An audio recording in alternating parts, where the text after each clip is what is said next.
kata Al-Imam Ibnu Qayyim rahimahullahu taala, "At-taqarrubu ila Allah bin nawafil ba'da al-fara'id.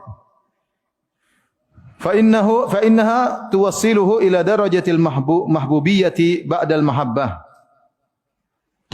Kata Imam Ibnu Qayyim rahimahullahu taala, yaitu mendekatkan diri kepada Allah Subhanahu wa taala, ya, dengan perkara-perkara yang sunnah setelah mengerjakan perkara-perkara yang fardu.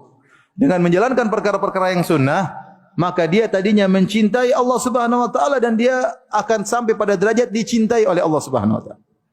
Nah, karena tidak semua orang yang mengaku cinta kepada Allah dia dicintai oleh Allah Subhanahu wa taala, belum tentu. Ya, tadi orang-orang Yahudi mengaku cinta kepada Allah, ternyata cinta mereka bertepuk sebelah tangan. Makanya Imam Ibnu Qayyim berkata, "Laisa sya'nu an tuhib wa innama sya'nu an tuhab." Bukan perkara intinya engkau mencintai, tapi apakah cintamu dibalas, itu yang sangat penting. Ya, percuma Anda ngaku-ngaku saya cinta kepada Allah, ternyata Allah tidak mencintai Anda. Nah, agar Anda mencapai beranjak dari derajat mencintai menjadi dicintai, maka perbanyaklah melakukan amalan-amalan sunnah. Dan ini Allah sebutkan dalam Al-Quran. Allah turunkan suatu ayat dalam surat Ali Imran yang disebut dengan ayatul mihnah, yaitu ayat ujian. Tatkala banyak orang-orang ngaku-ngaku cinta kepada Allah, maka kata Allah Subhanahu wa taala, "Qul in kuntum tuhibbunallaha fattabi'uni yuhibbukumullah."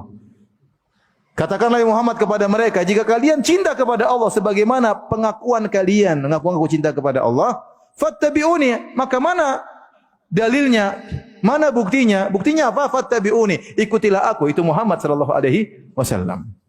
Yuhibbukumullah, niscaya kalau kalian mengikuti aku, kalian akan dicintai oleh Allah Subhanahu wa taala. Maka ini dalil bahwasanya seorang semakin perhatian terhadap sunnah-sunnah Nabi, maka semakin dicintai oleh Allah Subhanahu wa taala. Ingatlah, perhatian terhadap sunnah-sunnah Nabi, perhatian menjalankannya, bukan perhatian dengan bid'ah-bid'ah ya. Bid'ah-bid'ah tidak dilakukan oleh Nabi sallallahu alaihi wasallam. Jangan sampai seorang fokus terhadap bid'ah, sunnah malah dia tinggalkan. Tidak. Kita fokus terhadap apa? Sunnah yang pernah dikerjakan oleh Nabi SAW. Karena kita menamakan diri kita ahlu sunnah. Itu orang yang ahli dalam sunnah Nabi SAW. Orang yang memegang sunnah Nabi SAW. Bukan berpegang teguh dengan perkara yang tidak dilakukan oleh Nabi SAW. Jadi kalau anda ingin dicintai oleh Allah, ikutilah sunnah-sunnah Nabi SAW.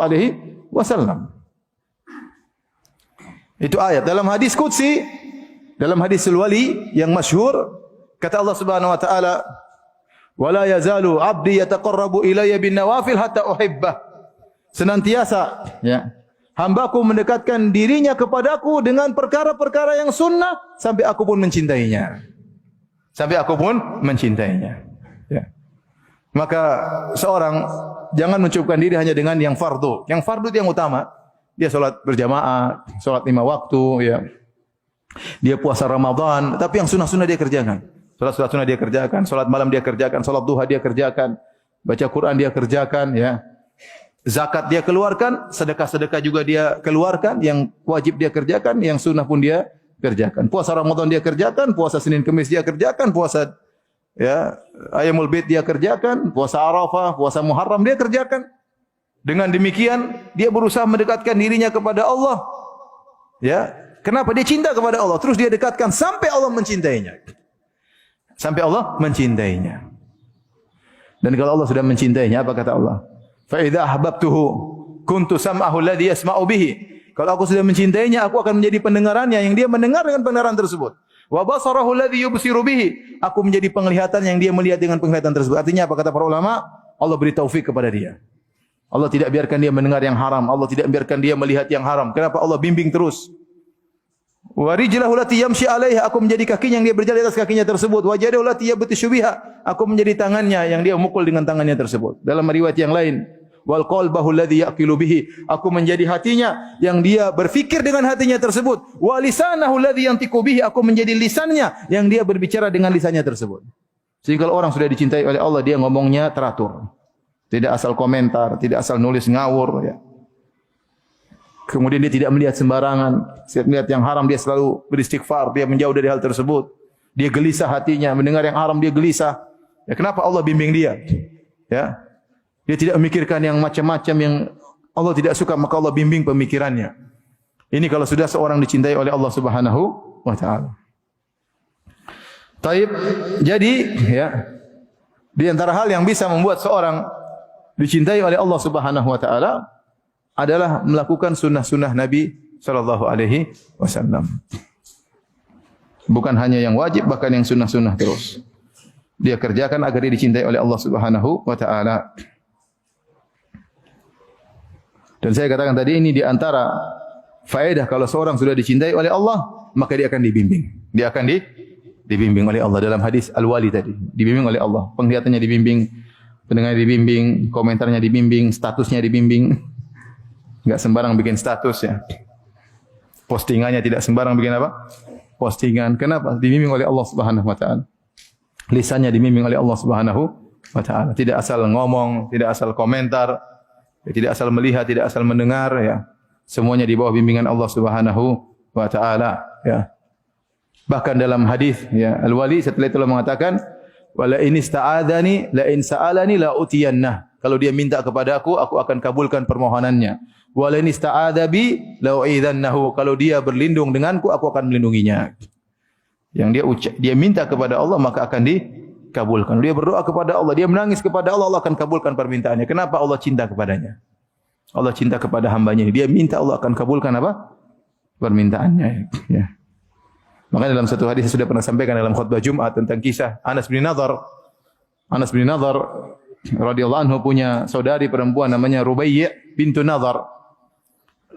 Anha kanat latamat jariyah. Dia nampar seorang gadis, kemudian giginya patah, tamparan sangat kuat. Rubayy' ini marah, kemudian dia tampar seorang gadis tersebut giginya patah. Akhirnya kalau gigi patah menimbulkan kisos, harus kisos dalam hukum Islam. Harus kisos, berarti giginya pula harus dipatahkan juga. Akhirnya keluarga dari Rubayy' minta maaf kepada keluarga gadis tersebut. Namun mereka tidak maafkan. Akhirnya mereka menawarkan arsy, yaitu ganti rugi. Ya, sekian, satu gigi sekian-sekian, mereka tidak terima. Mereka maunya hanya dikisos. Ini dalam Sahih Al-Bukhari. Mereka tidak mau kecuali kisos. Akhirnya Nabi SAW didatangi dan tawaran semua itu ditolak oleh mereka, keluarga sang gadis. Akhirnya tidak ada keputusan kecuali kisos. Berarti Rubayy' bintu Nadhr harus dipukul juga sampai giginya apa? Patah. Hal ini didengar oleh saudaranya Anas bin Nadhr. Anas bin Nadhr radhiyallahu anhu, seorang wali di antara wali-wali Allah Subhanahu wa taala yang meninggal dalam perang Uhud ya. Yang disebutkan tatkala dia meninggal maka ditemukan puluhan bekas tombak pedang di jasadnya sampai tidak dikenal tubuhnya. Sampai tidak dikenal tubuhnya. Ya. Yang kenal adalah saudarinya dari jarinya. Dia ingat ini jari saudara saya. Adapun tubuhnya sudah hancur semuanya karena tikaman dan tombakan dalam perang Uhud tersebut. Ya. Yang dia berkata kepada kaum Ansar, ya, la udhra lakum, ya, an yusalla ila Nabi sallallahu alaihi wasallam wa fikum syafrun yatruf. Dia mengatakan tidak ada uzur bagi kalian wahai kaum Ansar. Kalau sampai Nabi terluka, sementara di antara kalian masih ada mata yang masih berkedip. Selama kalian masih hidup, mata masih bisa berkedip, harus membela Nabi sallallahu alaihi wasallam. Akhirnya beliau meninggal dalam perang Uhud tersebut. Intinya Anas bin Nadhr datang kepada Nabi sallallahu alaihi wasallam. Kemudian dia mengatakan, "Ya Rasulullah, aku sirat faniyatu Rubayy'. Ya Rasulullah, apakah gigi adekku atau Rubayy' akan dipatahkan?" Kata Nabi sallallahu alaihi wasallam, "Ya Anas, al-qisas, kitabullah al-qisas." Ya Anas, tidak ada pilihan lain, harus dikisas. Ya. As-sinna bis-sin. Gigi dengan gigi. Gigi patah maka harus dipatahkan juga. La tuksar faniyatuha. Anas mengatakan, "Wallahi," kata dia, demi Allah, gigi adekku tidak akan dipatahkan. Masyaallah, dia bersumpah.